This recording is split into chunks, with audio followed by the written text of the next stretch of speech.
Hey guys, Loman02. I kind of wanted to revisit a game that I played in the last 100 card tournament that was run this past Saturday. So this is already recorded, but unfortunately audio was lost for this actual game. It's the game 2 of a 3-game match set against player Sucknalis, who's playing a deck called 4-color Blood, which is a 4-color mid-range deck that excludes blue. 4-color mid-range is essentially the best of value guys, and kind of just what it capitalizes on is Wizard's design trend. The deck top decks very well, but outside of general initial sequencing, I think play decision making is, I wouldn't say limited, but it's certainly not as vast as when you're trying to counter spells or trying to tutor or dig through your deck, because the deck itself does not really tutor well, it just top decks well. That's kind of how it's designed to play. So play stuff like Siege Rhino, Anafenza, cards you'll probably see throughout this game. What I'm playing is kind of supposed to be a counter deck to the 4-color decks of the format. This is a blue-red moon deck, so I did mulligan to 6 in this game 2, after losing game 1. Game 1 was actually, I think, an unfortunate loss due to the fact that we did get down our back to basics lock. But unfortunately, we were unable to deal with an initially resolved Tarmogoyf. We just couldn't find a way to bounce it or kill it in time, and ended up being like a land short of burning the actual Tarmogoyf out with 2 spells. So this is our 6, and our 6 is certainly keepable. We have Volcanic, we have an Island, we have Ancestral Visions, which eventually, when it comes off the out of the exile zone, should buy as much time and get as much options. Thing in the Ice, which is not going to be a bad card because it's also just like a tempo advantage, and I think it kind of works out well with Ancestral Visions. Like if I can use the Ancestral Visions to flip the Thing in the Ice, then essentially, I take away the negative tempo that I've accrued with Ancestral Visions and gain it back with Thing. I also have Into the Royal, which also buys me some time for non-creature permanents that I may need to bounce in the interim, and I have a Lightning Bolt to kill any fast start. So I like this hand. I think it's good enough against the deck that I'm playing, which is essentially 4-color mid-range. What is this thing doing? Okay, so Elvish Mystic turn 1. Pretty fast start from our opponent. I could have bolted that, but I actually opt not to here. I kind of get punished, so I figured that, the chances of my opponent having a turn 3 Planeswalker were pretty low. There's 2 in the deck. There's Liliana 1 and Liliana 2. Liliana the Veil and then Liliana the Last Hope. So my opponent gets it out, and unfortunately kills my Thing in the Ice. I do not draw into land, so I am forced to Lightning Bolt the Liliana because I can't lose cards out of my hand right now. I do draw into a Magus of the Moon, which means that any land draw feels like it's pretty live because they're going to be trapped on a bunch of red mana and 1 green mana. So I feel pretty comfortable at this point still. They resolve a Courser, which makes me less comfortable. I'm praying that I hit a land now. I do. I get to slam the Magus of the Moon. Now, the reason I wanted to go back and give this game audio is because I think it's one of the better games of 100 card I've played in a while. So generally speaking, the best of games generally tend to involve some sort of initial or early tragedy involving your natural strategy. So my strategy is to deny them mana, which is what Magus of the Moon does. Now, the reason that I have a fairly intimate knowledge of what Sucknalis is playing is because I built the deck he's running. So I know that even though it's a boarded game, he's really only got, based on this board state, he's only got 3 cards in his deck that realistically deal with the Magus here. Or correction, 4. So he could have Burst Lightning, Lightning Bolt, Chandra, or Arc Trail. Those are the 4 that I know are in his deck that could deal with this thing once I've locked his colored sources out, because he only has 1 other forest in deck, plus this Birds of Paradise. So I figure I can kill the Birds of Paradise with Electrolyze on the following turn to deny him black mana, which opens up the options quite a bit. But unfortunately, he has 1 of those 4 cards in hand with his remaining 4 cards. So at this point, I am decidedly in a lot of trouble. The Ancestral comes off the stack. Obviously, my initial going in plan, which has already been kind of denied, and Thing of the Ice, is not going to flip at this point in time because he got killed by an early Planeswalker, and now we're facing down, an unenviable board position.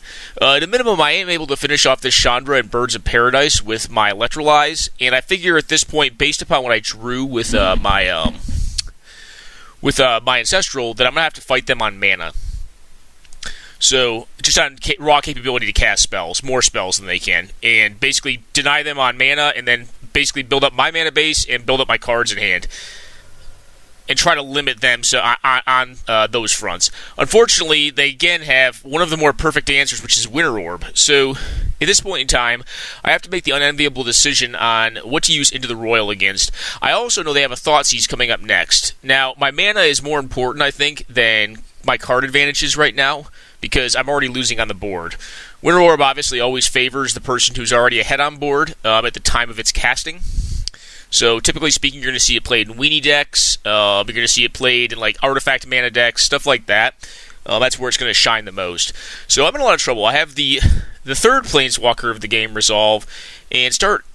I wouldn't even say accruing value because, I mean, what's it going to get back of birds at this point? But eventually it's a clock. Eventually it's going to hit 7, and when it gets to the next turn after 7, it's going to make an awful lot of 2/2s that my deck is probably not going to be able to deal with. So I see a Thoughtseize on top. Now, this is one of the interesting things about Courser, is that Courser actually does have a downside, too. It gives me a lot of hidden information. So at this point, I know, with the exception of 2 cards, what's in my opponent's hand.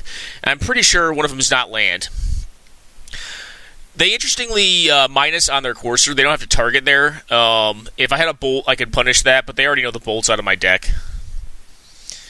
I actually debate between Bolt or Into the Royal. I keep Into the Royal because I figure it's more relevant to stop the Winter Orb than it is to stop anything else, any creature threat they play. I also get Batterskull because I need a way to actually get on the board and win. My opponent interestingly takes Mystical Tutor. This deck's not as powerful. Mystical Tutor is not as powerful in this deck as it is in my blue-white deck. The blue-white deck that I run, Mystical Tutor probably would be right there because it can just make a billion angels. I Into the Royal, the Winter Orb, and get on the board with Snapcaster, which will more than likely die to the Liliana on the following turn. I go ahead to get attacking with the Snapcaster on the Liliana. My opponent does not block with the Elvish Mystic because right now our plan of trying to beat them on just raw mana capability, we're actually ahead on because our Courser has not found anything yet. Now, we know it found a Thoughtseize, and we now know that it's gotten a Johnny on top. We got lucky and hit the negate, which is kind of like what we needed to have happen, is to get a 2-mana counter spell there, so we can protect our Batterskull from the Kolaghan's Command, because I can't leave up 3 mana on my own turn when I pass it back. And I know they have Kolaghan's Command because I saw it coming into their hand off the top of their library. So now we actually have, I think, board advantage. At least attacking advantage. And then we draw pretty well again. So, initial setbacks, aside, we start getting a little bit more fortunate here, and we draw into Mystical Confluence. At this point, we've been able to, kind of burn through a lot of our hand, and the Search for His Content that was kind of undesirable earlier on is now not looking so bad. And we have Mystic Confluence up because we have been able to get ahead on mana based upon what we pulled off of the Ancestral Visions. Opponent attempts to cast a Garruk here. I go ahead and bounce everything. My thinking is here, my opponent is going to mine it or plus their Liliana on my Germ token, and it's going to force a block off of their Elvish Mystic here. So I'm going to eat it either way.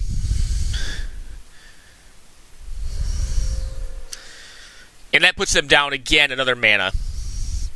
They cast out the Courser and find a Tireless Tracker here. And quick pause, guys. I'll be right back. Alrighty, guys, back. So, Courser comes down again. Unfortunately, does not find a land for our opponent. We do go ahead and Treasure Cruise here, which takes us off Search for His Content for a bit longer. We've saved the Izzet Charm. So, there are 2 ways we could have used the Izzet Charm. We could have either Izzet Charmed the Elves last turn and killed the Liliana, or we could have done what we did, which is kill the Elves regardless, because the Elves has to block unless they want the Liliana to die. And then save the Izzet Charm to kill the Courser and blocks after the Liliana pluses targeting the Batterskull, which I actually like a bit better because 1, it allows us to play around what we already know, and 2, I think Courser is actually more relevant than Elves, and despite being able to get the Liliana off the board, I think it's almost to our benefit to force them to minus the Liliana, ditching cards, and then getting the Courser back and having to recast it to tie up their mana and give us 2 more draw steps. So I actually like that a little more to get deeper in our deck, and it also allows us to build up our graveyard with an active Search for His Content. So that was kind of my thinking behind why I didn't blow up the Elves with the Izzet Charm and just force my opponent to block with it, because it's something I already knew about, and I was like, alright, I'd rather them cast something I know about and can beat than cast something that I don't know about in the interim 1 card they drew between then.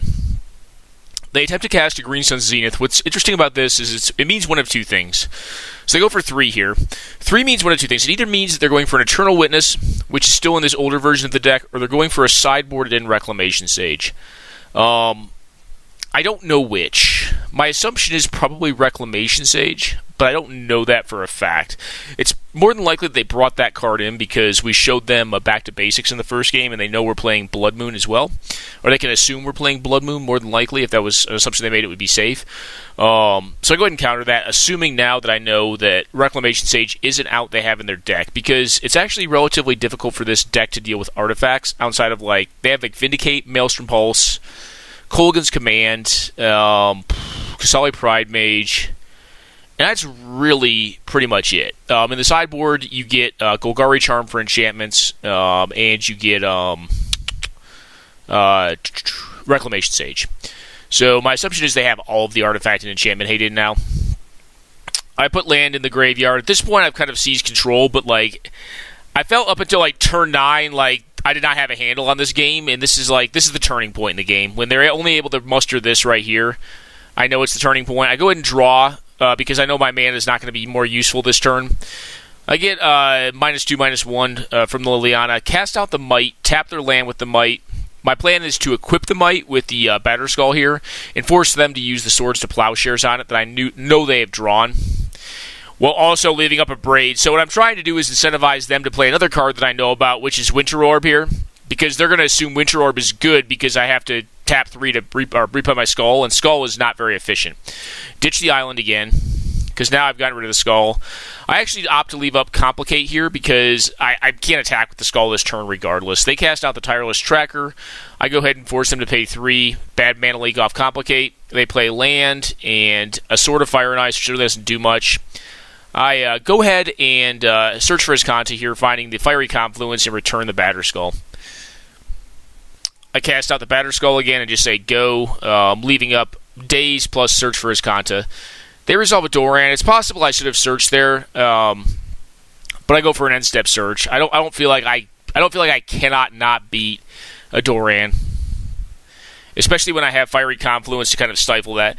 Now I have one of the best draws in my deck. So True Name Nemesis is a difficult card for 4-color Blood to deal with. They have a couple ways of doing it, and one of them I know is already gone, which is Liliana the Veil, which makes their live draws against True Name Nemesis Golgari Charm if they've brought it in, and Eternal Witness to get back Liliana of the Veil.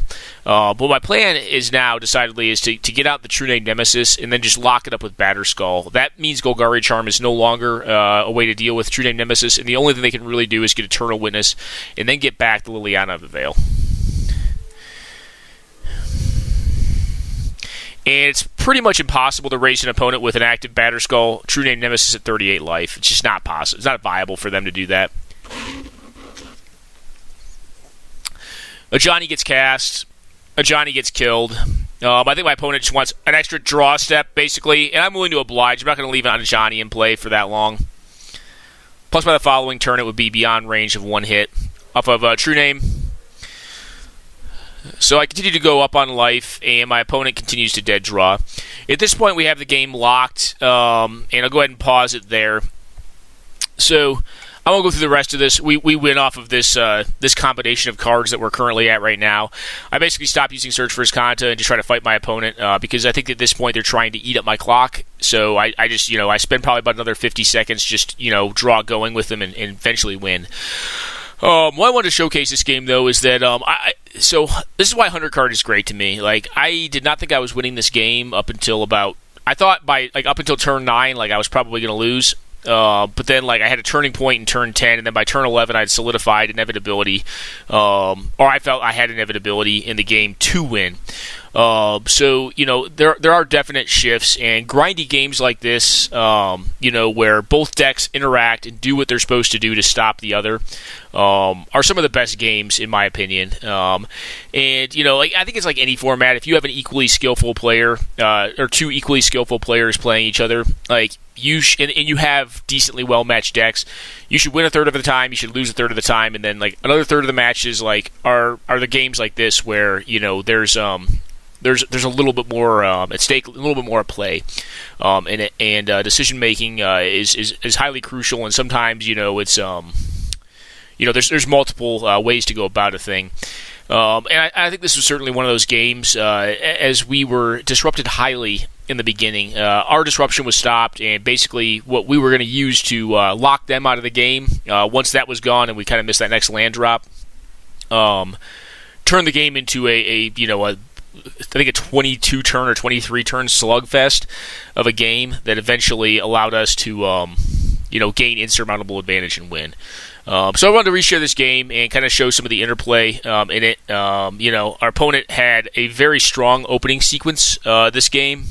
And we were very fortunate, and I think we did. I think I played well too in this game to beat a winter orb and like 5 or 6 maybe 7 planeswalkers. I don't know. A lot of planeswalkers were hurt in the making of this video.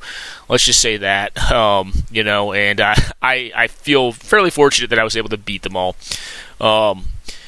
That all said, this is the poll to me for 100 card or games like this. There's a lot of games you'll play where you'll just randomly win if you choose the right deck to play against another deck. But in this matchup, I think 4-color Blood probably is the most match neutral deck available in the format. Not the best, but the most match neutral. You can play some highly involved games that go for a very long time and have some sophisticated lines to find in them. So, I hope you guys enjoyed this recap of this Game 2 in the finals of the 100-card tournament from 5 May 2018. Hopefully it's not too repetitive seeing it again, but I wanted to recap it and give it some audio because I thought this game itself, this one game, was probably the best I played in that tournament, probably the best I've played in a couple months in the 100-card format, and I was very, I think, fortunate and also very happy to be able to win this game and go into a Game 3 and get to win the tournament with this cool blue-red deck. All right, guys, I'm going to go ahead and cut it there. I hope you enjoyed, and take care now.